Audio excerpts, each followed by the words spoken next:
പക്ഷേ മുസ്തഫാബാദിലേക്ക് മാറ്റുമ്പോഴും അദ്ദേഹം അവിടെ വലിയ പ്രകടനം കാഴ്ചവെക്കുകയാണ്. ഇപ്പോൾ ആം ആദ്മി പാർട്ടി ആസ്ഥാനത്ത് നിന്നുള്ള ദൃശ്യങ്ങളാണ് ഇപ്പോൾ പുറത്തു വന്നുകൊണ്ടിരിക്കുന്നത്. ആം ആദ്മി പാർട്ടി ആസ്ഥാനം ന്യൂഡൽഹിയിലെ ആം ആദ്മി പാർട്ടി ആസ്ഥാനത്ത് ഈ പ്രവർത്തകർ വലിയ ആഹ്ലാദം പങ്കുവെക്കുന്നുണ്ട്. പക്ഷേ അത് ഒരുപക്ഷെ അതെന്താണെന്ന് വെച്ചാൽ ചെറിയ ലീഡ് വന്നിരുന്നുവല്ലോ. 33 സീറ്റുകളിലേക്ക് ഉയരുകയും BJPയുടെ 37ലേക്ക് അല്ലെ താഴുകയും ചെയ്ത ഒരു സമയമുണ്ടായിരുന്നു. അപ്പോൾ ആം ആദ്മിയുടെ ഒരു ആഘോഷത്തിലേക്ക് അപ്പോൾ കാര്യങ്ങൾ പോയി. പിന്നെ ഓരോ മണ്ഡലങ്ങളിലും ലീഡ് നില ഉയരുന്നതിനനുസരിച്ച് ആം ആദ്മിയുടെ പ്രവർത്തകർ തെരുവിൽ ഇറങ്ങിയിട്ടുണ്ട്. എന്തായാലും 40-30 എന്ന രീതിയിൽ കംഫർട്ടബിൾ പൊസിഷനിലേക്ക് വീണ്ടും BJP വന്നിരിക്കുകയാണ്. TG സജിത്ത് കൂടി ചേരുകയാണ്.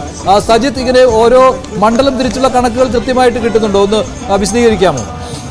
മഞ്ജുഷ, നമുക്ക് ഈ 70 നിയമസഭാ മണ്ഡലങ്ങളെ ഓരോ സെക്ടറൽ വൈസും ഒപ്പം തന്നെ ഈ തെരഞ്ഞെടുപ്പിൽ സ്വാധീനിക്കാൻ സാധ്യതയുള്ള വിവിധ ഘടകങ്ങളുടെ അടിസ്ഥാനത്തിലും വിലയിരുത്തുമ്പോൾ ആ സീറ്റ് നില ഇങ്ങനെയാണ്. അതായത് ഈ ഡൽഹി തെരഞ്ഞെടുപ്പിലെ ലോവർ ക്ലാസ് അടിസ്ഥാന വിഭാഗം നിലവിൽ വരുന്ന ലീഡ് നിലയനുസരിച്ച് ആരെ പിന്തുണച്ചു എന്ന് പരിശോധിക്കുമ്പോൾ അവിടെ ആം ആദ്മി പാർട്ടിക്ക് 14 മണ്ഡലങ്ങളിലാണ്, അതായത് ലോവർ ക്ലാസ് നിർണായകമാവുന്ന 14 മണ്ഡലങ്ങളിലാണ് അവർ ലീഡ് ചെയ്യുന്നത്. എന്നാൽ BJP 18 മണ്ഡലങ്ങളിൽ ലീഡ് ചെയ്യുന്നു എന്നതാണ് ഈ സാഹചര്യം പരിശോധിക്കുന്നത്.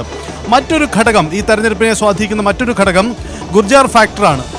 ആ ഗുർജാർ ഫാക്ടർ ഏതു തരത്തിൽ ഈ തെരഞ്ഞെടുപ്പിൽ പ്രതിഫലിച്ചു എന്ന് പരിശോധിക്കുമ്പോൾ ആം ആദ്മി പാർട്ടി അത്തരം നിർണായകമായ ഇടങ്ങളിൽ 2 മണ്ഡലങ്ങളിൽ ലീഡ് ചെയ്യുന്നു. അതേസമയം BJPയും സമാനമായ ചിത്രത്തിൽ തന്നെയാണ് ലീഡ് ചെയ്യുന്നു എന്ന മറ്റൊരു ഫാക്ടർ കൂടിയുണ്ട്.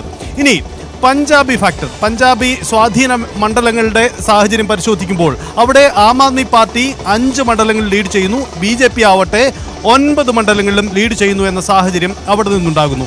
അടുത്തത് വളരെ പ്രധാനപ്പെട്ടതാണ് ദളിത് ഫാക്ടർ. ദളിത് വിഭാഗങ്ങളുടെ നിർണായകമാവുന്ന മണ്ഡലങ്ങളുടെ വോട്ട് നില, അവിടുത്തെ ലീഡ് നില എങ്ങനെയെന്ന് പരിശോധിക്കാം. അവിടെ ആം ആദ്മി പാർട്ടിയും BJPയും ഒപ്പത്തിനൊപ്പമാണ്. ആം ആദ്മി പാർട്ടി 6 മണ്ഡലങ്ങളിലും BJP 6 മണ്ഡലങ്ങളിലും ലീഡ് ചെയ്യുന്നു എന്നതാണ് നിലവിലെ സാഹചര്യം. ഇനി മറ്റൊരു വളരെ പ്രധാനപ്പെട്ട സാഹചര്യം അപ്പർ ക്ലാസ്. ഈ ഡൽഹി നിയമസഭാ തെരഞ്ഞെടുപ്പിൽ അപ്പർ ക്ലാസ്സിന് നിർണായക സ്വാധീനമുള്ള മണ്ഡലങ്ങളുടെ സാഹചര്യം പരിശോധിക്കുമ്പോൾ അവിടെയും BJP ആണ് ലീഡ് ചെയ്യുന്നത്. BJP 7 മണ്ഡലങ്ങളിൽ ലീഡ് ചെയ്യുന്നു. ആം ആദ്മി പാർട്ടിക്ക് 3 മണ്ഡലങ്ങളിലാണ് ഈ ഇപ്പോഴത്തെ ലീഡ് നില പരിശോധിക്കുമ്പോൾ ഉണ്ടാകുന്ന സാഹചര്യം. അടുത്തത് വളരെ പ്രധാനപ്പെട്ട മുസ്ലിം ഫാക്ടർ. മുസ്ലിം വോട്ടുകൾ നിർണായകമാവുന്ന മണ്ഡലങ്ങളുടെ സാഹചര്യം നോക്കുമ്പോൾ അവിടെ